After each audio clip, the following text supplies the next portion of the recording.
When you look at AFKing in MMOs, there's generally a good mix. You have games that allow you to fully AFK, skills and other things, or you do everything manually. RuneScape sits in between and is one of the only MMOs that does this.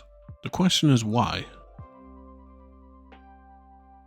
When you take a look at MMOs over the span of the genre, there's often a good mix of things to do in any given game. That's one of the main draws of an MMO, a massive world where you play as the adventurer, you decide what you want to do.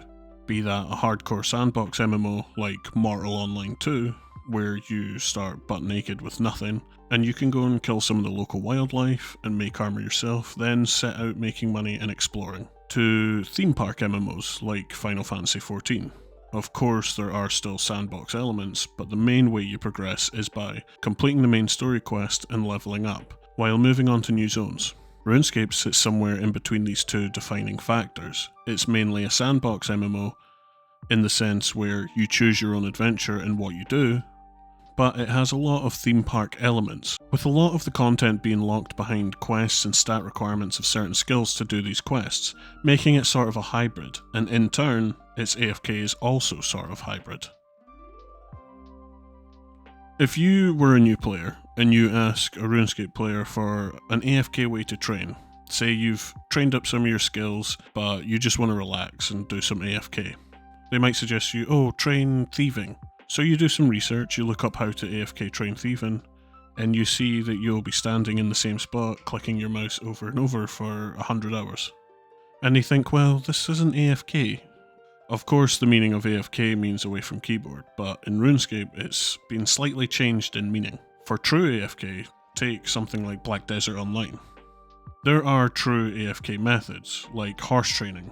You set up your route on the map to run back and forth, you put carrots in your inventory to restore your horse's stamina, slap on your training gear, and then you can leave. You leave it running for as long as your game or computer doesn't crash. This can be all night while you sleep, or while you're at work. You get back and your horse is leveled up and you've gained a decent amount of XP. For the most part, RuneScape doesn't have that.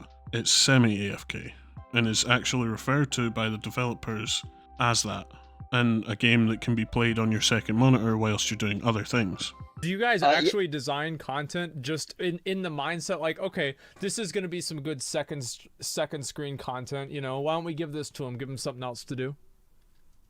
Absolutely. Oh, and I think it's darn unique to this game. Yeah. I've barely seen it anywhere else.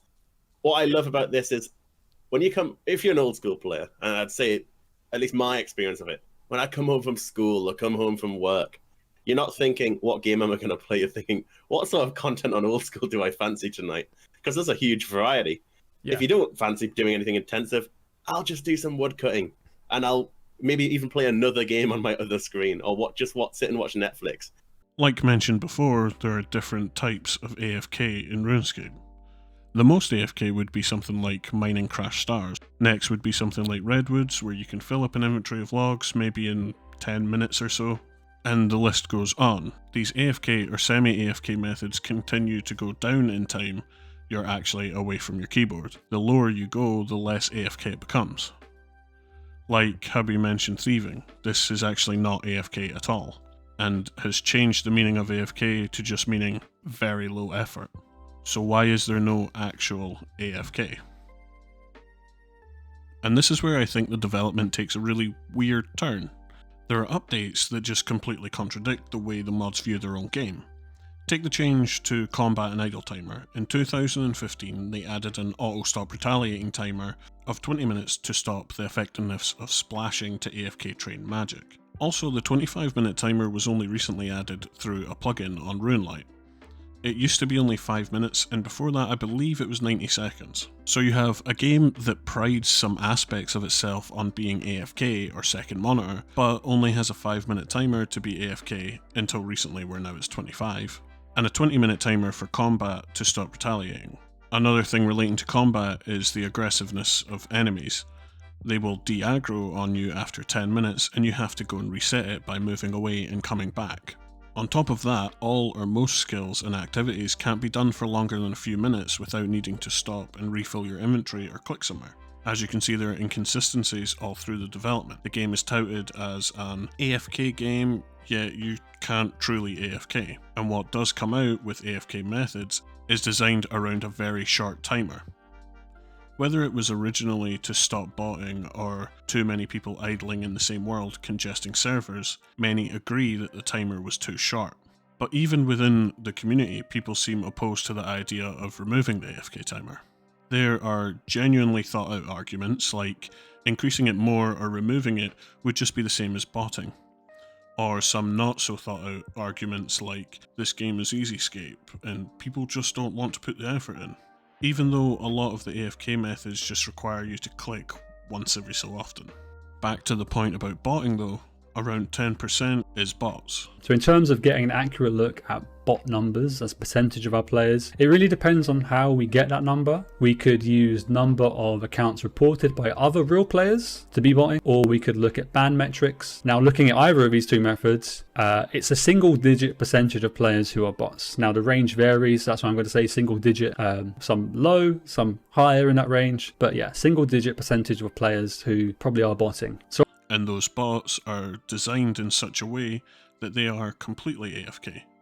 Obviously, it's against the terms of service to bot, although there are people that advocate for it, nevertheless, it is bannable and against the rules. But thinking about that, that's 10% of the entire player base, always online, always AFKing, skilling or money making, yet the rest of the player base are punished for wanting to actually AFK. So, I actually don't AFK like at all. The extent of my AFK is training and all on rock crabs for some combat levels. This subject just really interests me, and let me know what your thoughts are in the comments. I find it perplexing. One of the constant advertisements to new players is the game is AFK or second monitor, when it is to an extent, but not really. I understand that the development team is limited by what they can add or change to the game, of course because of the polling system.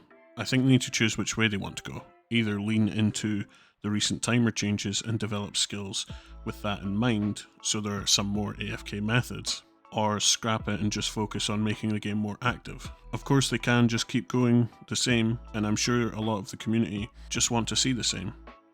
That's why the game exists, of course, due to the unwanted changes in RuneScape 3. But if that's the case, I think they should at least try not to refer to the game as an AFK game. Anyway, that's it. Thank you for watching. I appreciate all the support, and please leave a like and subscribe if you want to see more. And as always, thank you.